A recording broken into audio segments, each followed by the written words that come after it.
Hoy, bugun maktabni bitirgan ukalar, sizlarga meni maslahatim, qanday qilib bo'lsa ham bu yil oliy ta'limga topshiringlar.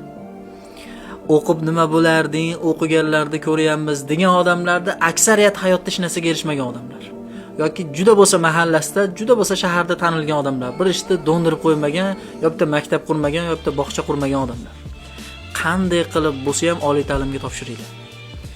Bugun mashhur bo'lib turgan sinfdoshlaringiz yoki parallel sinfdoshlaringiz, falonchini o'g'li bo'lgan, amaldor bo'lgan, qimmat mashinalar minib yurganlarga hech qachon qiziqmanglar.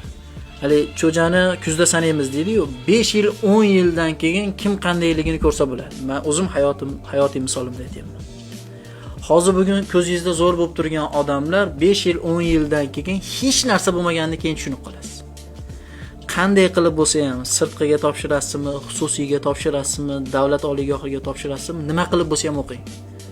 Chunki biling, ilm insonni hech qachon xor qilmaydi. Ilm qachon bo'lsa ham insonni ko'taradi bir kun. Tutab turgan narsa bir kun yonib ketadi. Ammo harakat qilmagan odam hech narsa bo'lmaydi. Yaponlarda maqol bor. Bugun miyani to'ydiraylik, ertaga u bizni to'ydiradi deydi. Hozir 4 yil, 5 yil vaqtingiz bor. 4 yil, 5 yildan keyin ota-onangizga malol kelib qolgan vaqtingiz bo'ladi. Shuning uchun hozir xunuk ko'rinsangiz ham o'qishga harakat qiling. O'qib ilm hosil qilishga harakat qiling. Diplom uchun emas. Ko'pchilik diplom uchun o'qiydi, shuning uchun ish topolmaydi. Bugun haqiqiy mutaxassislarga muhtoj hamma joyda. Haqiqiy mutaxassislarni o'qishda bitirmasdan turib pulini berib olib kelishyapti. O'zimiz ham ko'ryapmiz. Shuning uchun aziz ukalar, bugun havolanib qolmanglar ayrim narsalarga.